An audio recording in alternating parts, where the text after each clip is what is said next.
Դա սկսվեց աշտեն Մուդրոսից հետո։ Բնական է։ Այսինքն Հայաստանի Հանրապետությունը 18 թվականի մայիսից անցավ ծանր ամառը, երբ որ փորձում էր կարգավորել երկիրը, կառույցներ ստեղծել եւ արտաքին վտանգներով խուսափել, աշունը եւ գալիս է հոկտեմբերի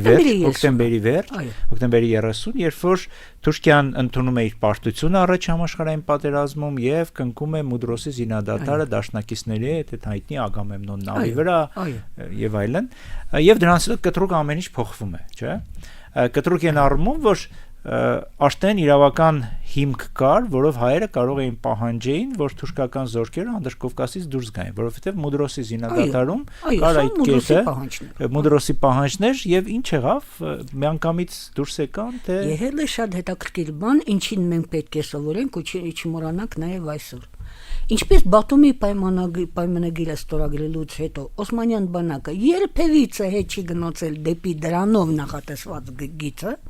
նույնն է եղել նաև Մուդրոսից հետո։ Թուրքական բանակը նվազագույն ցանկություն չուներ հետ գնալ մինչև 14 թվականի սահմանը։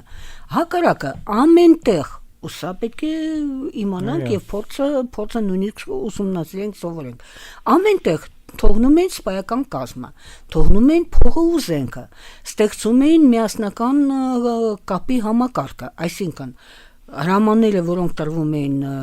Բայազետում կամ Էրզրումում, հասնում են մինչև Նահիջևանը, մինչև Սուրմալու, ամենտեղ որտեղ դրված են օսմանյան զորքերը, իսկ նրանք պատահական իրենց կադրերը չէին դնում են ճանապարհների վրա, ձորերում, այսինքն այն ռազմական կետերում, որոնք կարևոր են ռազմական առումով։ Սա մեկ, ուրեմն բանակը ոչ միտեղ էլ չէր գնալ։ Ու երբ որ նոյեմբերի 17-ին առաջի բրիտանական զորքը եկավ իջավ Բաթումի նավերից իջավ ափը, եկեք էլի հստակ ասենք, որ առանց բրիտանական զորքի ստիպողական ռազմական գործողությունների Օսմանյան բանակը երբևիցե 14 թվականի սահմանի չէր գնա, որտեղ Հայաստանը այդքան ուժ չուներ։ Մենք պահանջում ենք, ասում ենք, էլ չեմ ասում, որ Գյումրիից սկսած ամեն ինչը թալանվում տանում էր։ Ամեն ինչ, հա,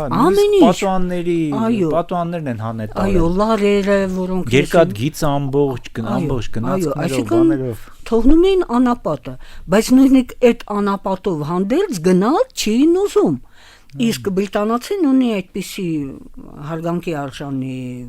հատկություն, ինքը երբեք չի պահանջում այն, ինչ որ չի ապահովում իր ուժով։ Գիտեք, քաղաքականության մեջ շատ կարևոր է անել այն, ինչին քո ուժը պատում է։ Եթե դու անում ես, քեզ անպայման կօգնեն։ Դիմացի ուժերը, պետությունները տեսնում են, որ քո ուժը հերիքում է, որ դու հասնում ես հաջողությունը։ Հաջողություն կիսելու երկրները միշտ կլինեն։ Ճիշտ է, հա։ Բայց եթե տեսնում են, որ դու անում ես այն, ինչին քո ուժը չի հերիքում, այդ դեպքում չեն գալիս օգնությանը, գալիս են այն ժամանակ, երբ կարող ես։ Հա։ Հասկանում եք, ու բրիտանացին ասում է չուզում պարտվող, պոտենցիալ պարտվող կողմի։ Այո, օրինակ, գնալուց առաջ կամ գնալու փոխարեն Օսմանյան կայսրությունը եւ ամբողջ Կավսի մարզում եւ Նախիջևանում սկսեց առանձին ստեղծեց մահմեդական ազգային խորհուրդները, նրանց հրճակեց անկախ որպես առանձին պետություններ, որ այսինքն դե մենք գնացինք, բայց նրանք թե թուրքալեսու են իրականում հանրապետություն։ Այո, եւ Նախիջևանում երկու Արաքսի հանրապետությունն Նախիջևանում եւ Հարավարևմտյան հանրապետությունը Կարսում։ Ու սկզբից բրիտանական զորքը մինչև նա չի բերեց իր ուժը մինչև 22-25 հազար ամբողջ Անդրկովկասով, երբ որ մեն ուժը հասնում է, նա փորձում էր համագործակցել այդ խորհուրդների հետ, կառավարությունների հետ, ասեց որ շատ լավ, ինքնորոշում, դուք տեղական իշխանություն եք։ Բայց երբ որ տեսա, որ նրանք պարզապես անտեսում են բրիտանացու որպես երևույթ, սպասեցին մինչև հավաքեն զորքը, մեկ օրում ապրիլի 19-ին Կարսում մտան նրանց մեջլիսը, նրանց խորհուրդը,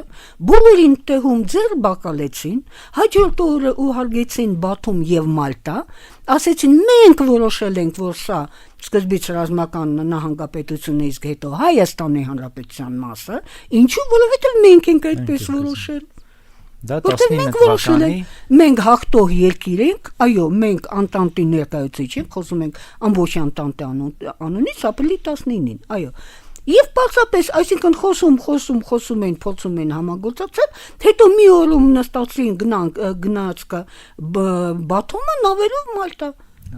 Աստորեն 1919 թվականի ապրիլի 19-ից կարելի է ասել, որ սկսվեց այդ տարածքների հետ վերադարձը Հայաստանի Հանրապետություն։ Այո, հետո Բրիտանական Մայիսի Նախիջևանը նույնը։